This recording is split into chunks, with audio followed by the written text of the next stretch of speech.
So I want to tell you this quick story before we get started. Last year when I was doing my food plots, I had to put down a bunch of lime. So I went on Craigslist or Facebook, whatever it was, and I bought this little drop spreader. I hooked it to the lawnmower, I think, and I just pulled it behind. I filled it up with the lime, and I would go back and forth. It would bounce across all the bumps, and it would skip, and stuff would spill out of the top, and I had to keep going back and forth and refill this thing. It was kind of a pain in the butt, and it took forever to try to put that stuff down with that little drop spreader. It wasn't big enough. Also, when it came time to put the fertilizer down, I think I had some 1010, and I also had urea 5000. And I've seen videos where people say, put a face mask on, cover your face completely, put long sleeve, put gloves, put all that. And me being me, I was just like, I'm just going to throw it all down there. So I actually got my little chest spreader where I walk around with the plastic spreader, put on my chest, and I poured that chemical right inside that, right on my chest. And it was a hot day out, and I had a button-up shirt, a short sleeve button-up shirt. That's all I had on. And I did it with that short sleeve shirt. Nothing happened. I didn't know anything was wrong. Got everything done. The food plots turned out okay. Well, about a week and a half to 2 weeks later, I was on fire. My skin underneath my neck, underneath my beard, on my neck, in my beard, behind the cracks of my ears, right here on my armpits, underneath my hairline, in the back, I was on fire. My face actually turned red. Like I said, it took 2 weeks, but I had a red triangle right here from that button-up shirt, and anywhere I think I was hot or maybe sweaty the most from working, it burned me up. I chemically burned myself, and I wanted to rip my ears off, the crack of my ears behind there. I was itching so bad and like going like this, and I thought I could fix it with just putting like lotion. I would put lotion on, or Neosporin. I would put Neosporin on, and when I did that, it hurt worse. I actually had to go get some steroid cream and actually put some steroid cream on, and it went away eventually, but I'm not going to do that again. So I'm telling you, if you're putting chemicals down, fertilizer, stuff like that, use your PPE, your protective gear or something, because don't do what I did. So, quick story. I went out and bought a spreader. I'm not going to use the chest spreader for chemicals, and a little drop spreader behind me. I lost too much material bouncing, and it would skip as it would bounce. It was just a pain in the butt. Couldn't hold enough to go back and forth. So I have a little tractor, but I don't have these big expensive tractors to do tilling and all. So we're kind of doing it the cheapest way to do food plots, and it's working. So all the stuff that I want to do the food plots, I want to be able to do it with a buggy, a zero-turn lawnmower, or the little tractor if I need to pull something with the little tractor. But I don't want to have to use a PTO attachment. I don't want to have to till the fields to do my food plot. So every piece of equipment I'm buying, I'm trying to get it done with either lawnmower or buggy. I'm doing everything the tow behind way. And I don't have a lot of money, so that's what we're going to do. But check out this video. Oh, I'm going to put a clip in right here from earlier last year. Me with the little drop spreader, and me with the stinking button-up shirt and no protective gear, burning myself up with chemicals. So look at that real quick, and then check out this, what we bought.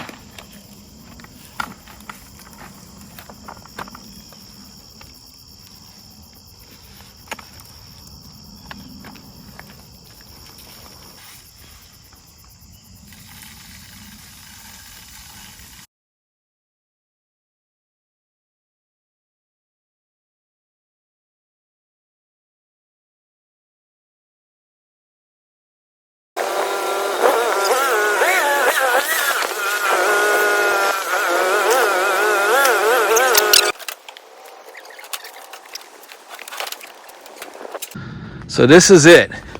Took off the packaging. This is what we got here. I got it from Rural King. I ordered it to be delivered, and I went and picked it up myself. King Kutter ATV 180 pull behind spreader. It's made in Italy. It's stamped right here on it, right in the middle, if you can see it. Made in Italy, which is pretty cool. Pretty thick metal, beefed up. Here's the gate changer to tell you It's got the little chart on here to tell you how to open it and put it on what setting over here. Down here, this is what I was interested in. Now, I still got to take all these parts off and put it together, but the drivetrain has grease fittings, Zerk fittings on it, so I can grease the hub. Here's the release pin here. So when you're going down the road and you don't want it to throw any material out, you take this pin out, and then the gearbox, the drivetrain won't turn the actual spreader. Here's the disc here. But a couple things I got to put together. I got to take this off here.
Let's take this pin out.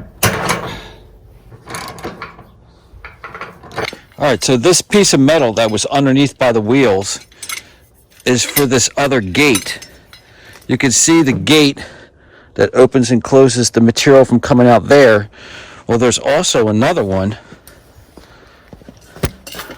on this side right here.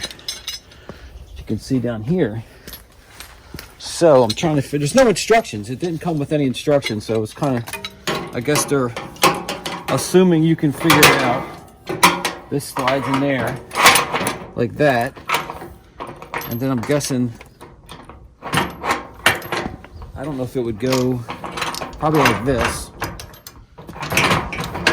onto here.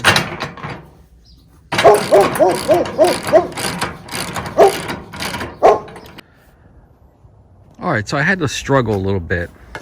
These two handles, there's two handles here. This handle operates the front gate, and then this handle comes down and operates the side gate. And right here in the middle, they're connected so that you can open them together.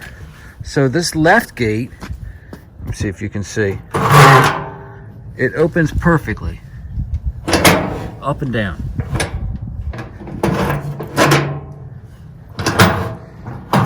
No problem. But what's happening is this right one, when it comes down right here, the bar wants to push away.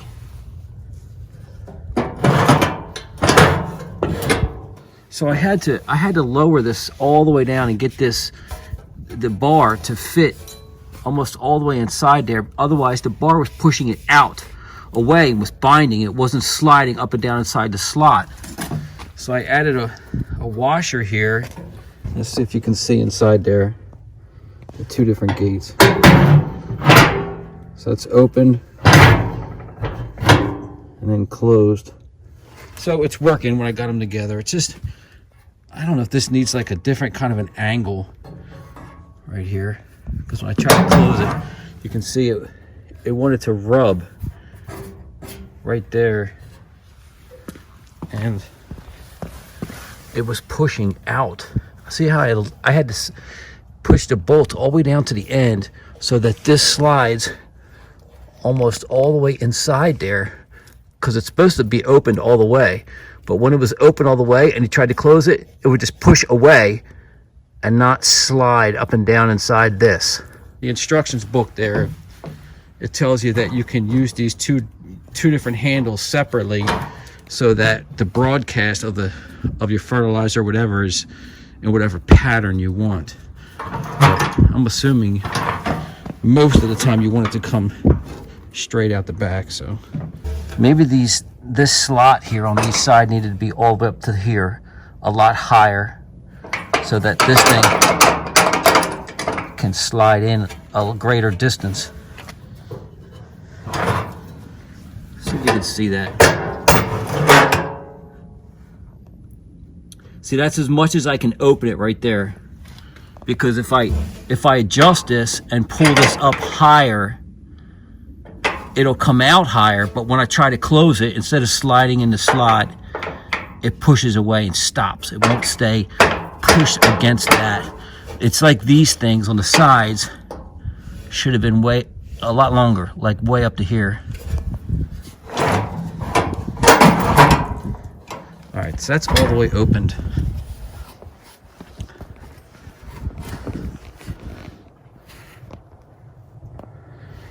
Well, that's fine. That is pretty much all the way open at that front one with the way it is.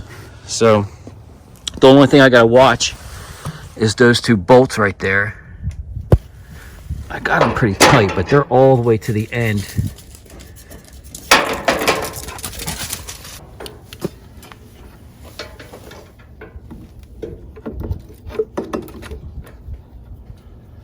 There, it's coming out. That's good.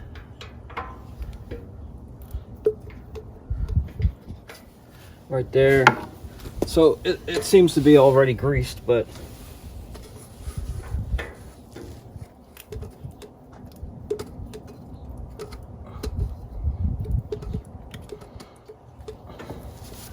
and right there is coming out.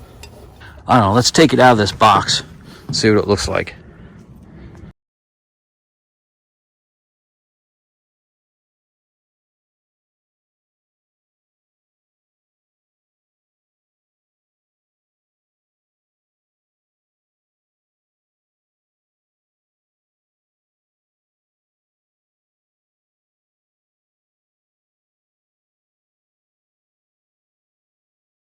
All right, look at all the nails in this thing. I started taking it apart real slow, but towards the end there, I just got out the saw, but they weren't playing around with all these nails. It would have took me forever to take it apart carefully and save as much as I could. All right, look at that nice pile of wood that I saved from that crate. Had so many nails in it that it was just easier just to saw the pieces apart instead of trying to hammer it apart. But we got some wood, that's good. Let's, I don't have anything to hook it onto right now, but I'm just going to move it around and let's see if that thing spins.